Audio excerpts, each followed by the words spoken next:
Բարի լույս, սիրելի հայրենակիցներ։ Ապրիլի 24-ն է 2026 թվականը։ Մենք խոնարհվում, ոգեկոչում, հարգում ենք ցեղասպանությանը զոհ գնացած մեր հայրենակիցների հիշատակը։ Ինչի մասին էին նրանց երազանքները։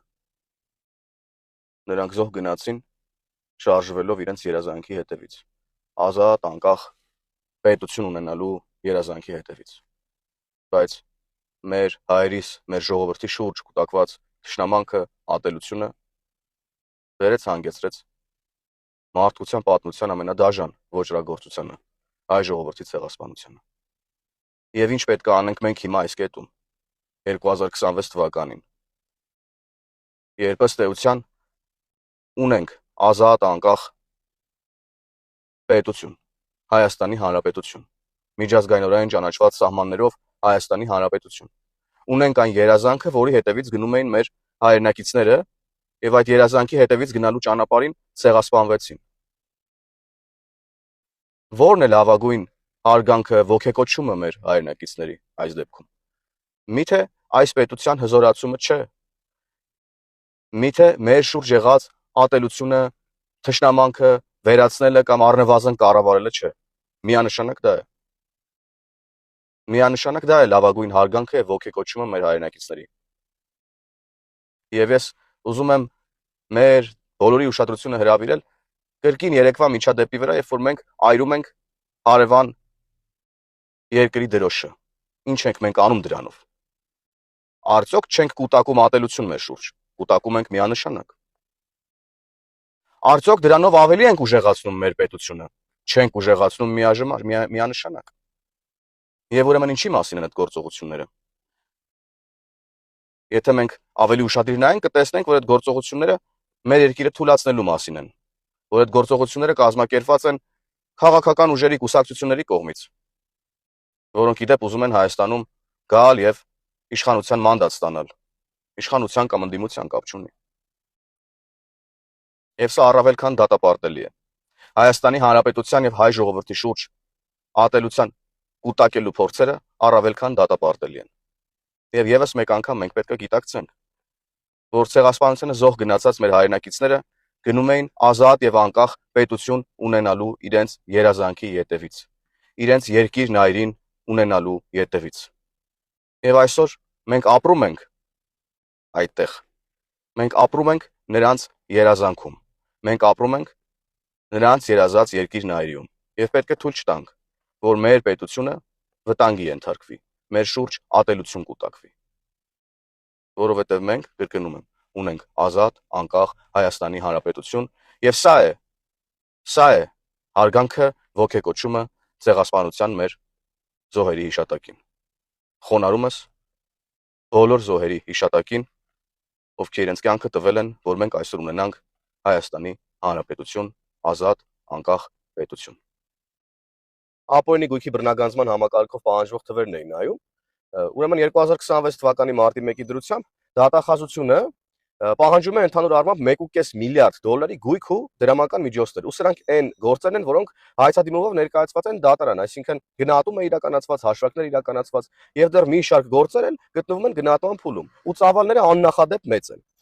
Ես հետաքրքրության համար հաշվեցի ու ստացվեց, որ 1.5 միլիարդ դոլարով կարելի է կառուցել 300 դպրոց։ Այսինքն այս մարդիկ 300 դպրոց են գողացել նախորդող տարիների ընթացքում։ Իհարկե մենք այդ 300 դպրոցը կառուցել ենք արդեն առանց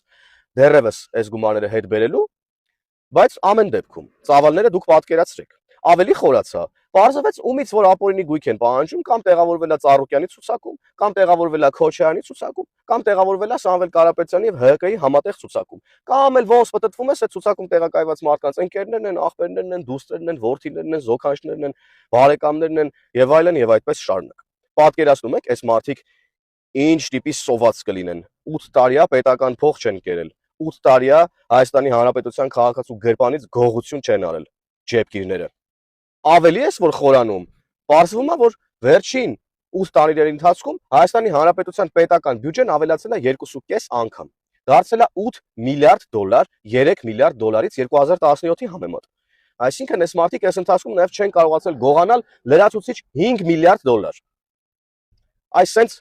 մեծ թվեր, սիրելի հայրենակիցներ։ Այ հենց սրա համար պետքա որ պատերազմի երրագլուխ կուսակցությունը ստանա 0 ձայն հունիսի 7-ին, 0 ձայն եւ ոչ մի ձայն ավելի։ Ուրեմն հրապարակվել է վճիռը, դատախազության բողոքը վճռաբեկ դատարանը մասնակի բավարարել է, որը վերաբերում էր Գագիկ Ծառուկյանի աղջկան եւ նրա փեսային, եւ ահա տեսեք թե ուրեմն ապօրինի գույքի բռնագանձման համակարգով ինչ պետք է վերադարձվի պետությանը, Կոտայքի մարզում մի ամբողջ ուրեմն գույքի 90%-ն է ճանաչվել ապօրինի գույք, Ծաղկաձոր համայնքում ուրեմն ամբողջությամբ հողամաս, Ակվաբանկի ընկերությունում, Ակվաբանկ ընկերությունում 2000 հատ բաժնետոմս, 264,000 ամերիկյան դոլար առանձին պահանջով, 934,000 դրամ սա իհարկե ամենափոքր մասն է ամեն ինչի, եւ ընդհանուր արժեքը ապօրինի գույքի, որը պետք է վերադարձվի պետությանը 1 միլիարդ 300 միլիոն դրամի մասին է, ինչպես նաև 2000 բաժնետոմսի մասին, Ակվաբանկում եւ անշարժ գույքերը, որոնք ես կարտացի հողամաս անշարժ գույք, եւ սա վերաբերում է ուրեմն այսօր ընտրություններին մասնակցելու հայտ ներկայացրած Գագիկ Ծառուկյանի աղջկան եւ փեսային։ Դες ինչա ձեզ թվում Գագիկ Ծառուկյանի աղջիկը իր սեփական գործողություններով էր այս ապօրինի գույքը կուտակել։ Բնականաբար ոչ, եւ պարզից էլ պարզա թե այս մարդիկ ինչու են հիմա եկել մասնակցում ընտրություններին, որպեսզի փորձեն գողանալ նախ ժողովրդից իշխանությունը եւ հետո ժողովրդից գողացածնել, չվերադարձնել ժողովրդին։ Բայց դա տեղի չի ունենալու, որովհետեւ դուք սիրելի քաղաքացիներ հունիսի 7-ին այս մարդկանց տալու եք 0 ձայն,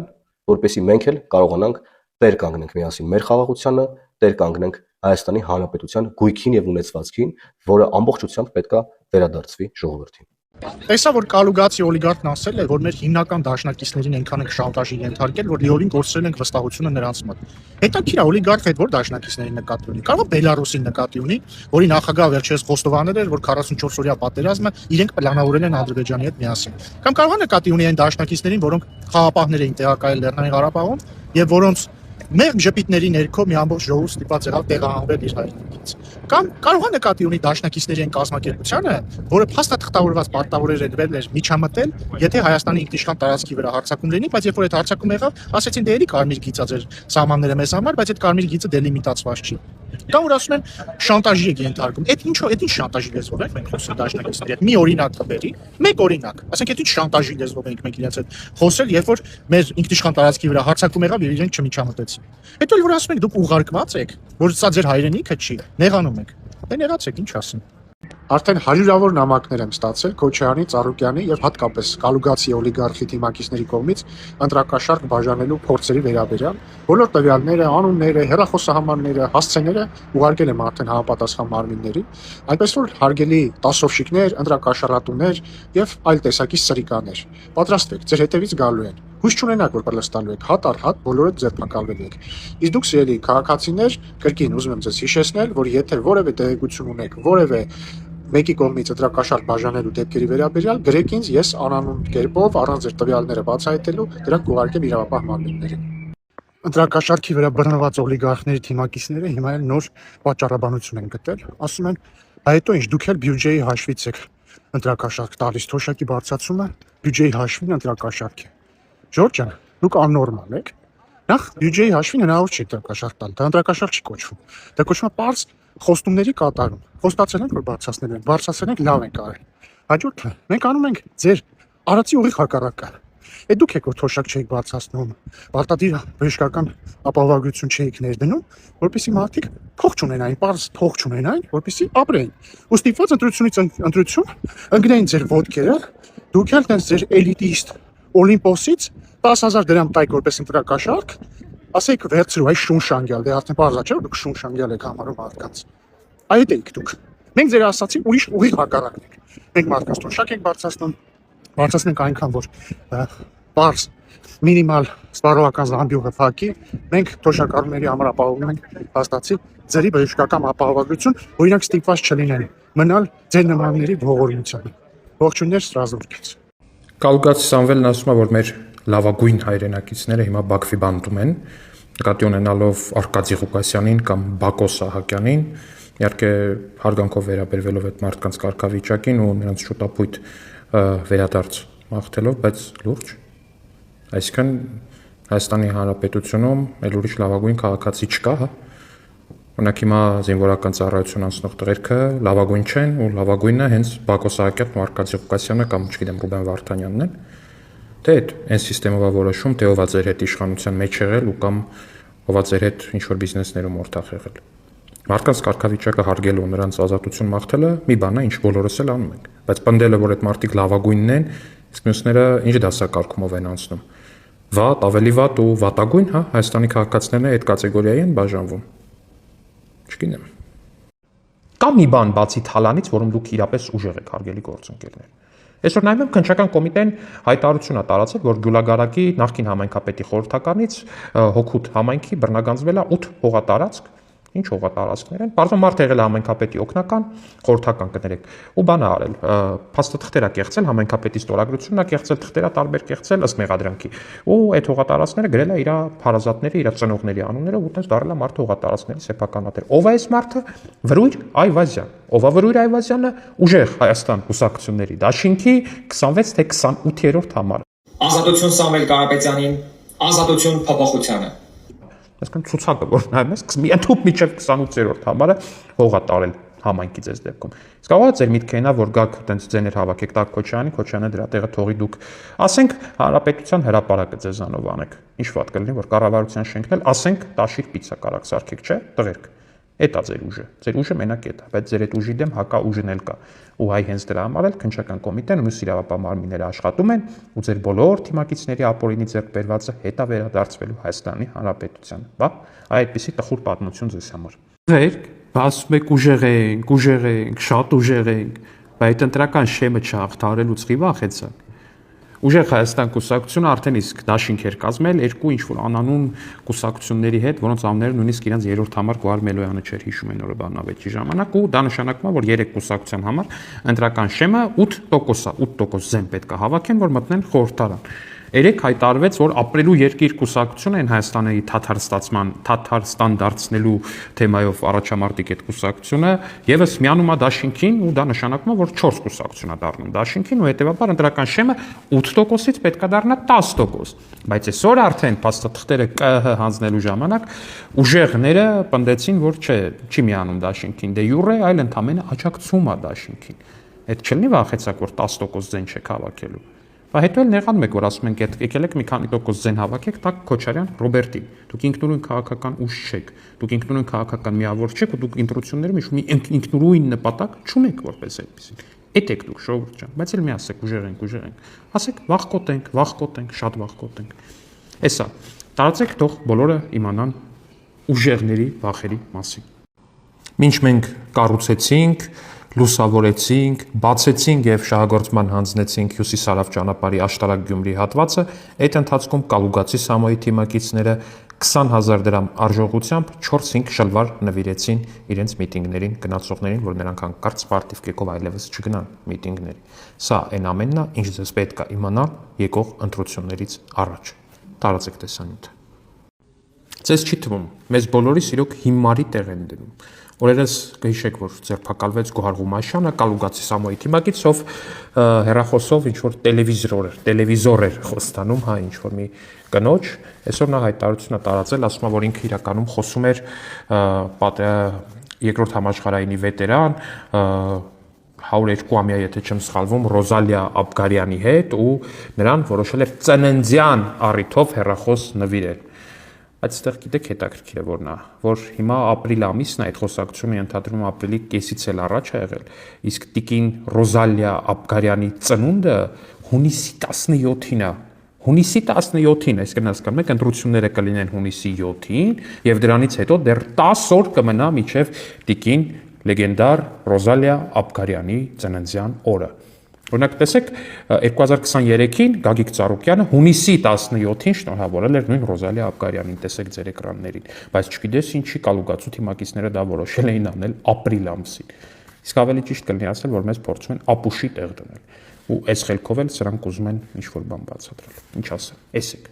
Անկումս ավելի զզվելի բան շատ քիչ էի տեսել։ Լսեցի Կալուգայի Սամոյի թիմակիցների մասնակցությամբ հերթական գաղտնալսումները հակակոռուպցիոն կոմիտեի տարածած, թե ինչպես են սրա թիմակիցները փող բաժանել իրար մեջ, ինչ որ այդ փողի կռիվն են անում, էլի ասում է, «Խես բաց կապով զանգել, WhatsApp-ով զանգի, խեն մեզ 100,000 տվել, ուղարկել գյուղ ձեզ 200,000 տվել, դուք շտաբի վրա եք»։ Բայց այդ էլ մի կողմ, այդ ամեն ինչը այդ նորմալ չի իհարկե, բայց այդ սովոր ենք արդեն, որ ընտրակաշարք ենք բաժանում, մի բանից sense մարդկային սարսուր անցավ ուղղակի էլի մեջովս։ Ինչ են ասում։ Ասում է մարդկանց փող են տվել ջահելների, ինչ որ գնան միտինգի, ու հետո վրեկները ջղայնացել են, որ սպարծիվկով են գնացել, ասել են այդ կեղտոտ հագնված եկեք էլ միտինգի։ Լավ ով եք դուք։ Դուք ինչ տեսակ եք առհասարակ, դուք մարդկային ինչ սորտ եք, կներեք բառիս համարի հարկի, դուք ինչ սորտ եք։ Ձեզ իրոք, դուք մեջները իրոք քաշել է, հա, որ ձեր արյունը կապույտ է, ու դուք կարաք թեկուզ ձեր միտինգին թեկուզ փողով եկողների վրա տենց խոսակ, հա, կեղտոտ շորերով եք եկել։ Փոխանակ վոտերները պաչեք այդ մարդկանց, որ ձեր պեսների միտինգին են գալի, կեղտոտ շորերով, հա։ Ով եք դուք, ինչ եք դուք, այդ քաղքենիներ, այդ չգիտեմ ինչ էր, այդ դրա համար է մերժված եք մնալու։ Այդ դրա համար է ձեր այդ ենթադրյալ կապույտ արյունը տեսան կտենակ հեսա թե ժողովուրդը ոնց է մերժելու ինձի 7-ին։ Երեք մի ամիսից տեսնեմ։ Լեռնային Ղարաբաղի Հանրապետությունը անկախ միավոր է միշտ եղել եւ Հայաստանի մաս չի կազմել, անկախ միավոր է։ Ճանաչված անկախությամբ իր անկախության օրով։ Նարեկ, բայց Ղարաբաղը որ անկախ էր, բայց ժամանակին Ղարաբաղի անկախությունը ինչի՞ չեք ճանաչում։ Բա ուժեղ տղեկ եք, չէ՞։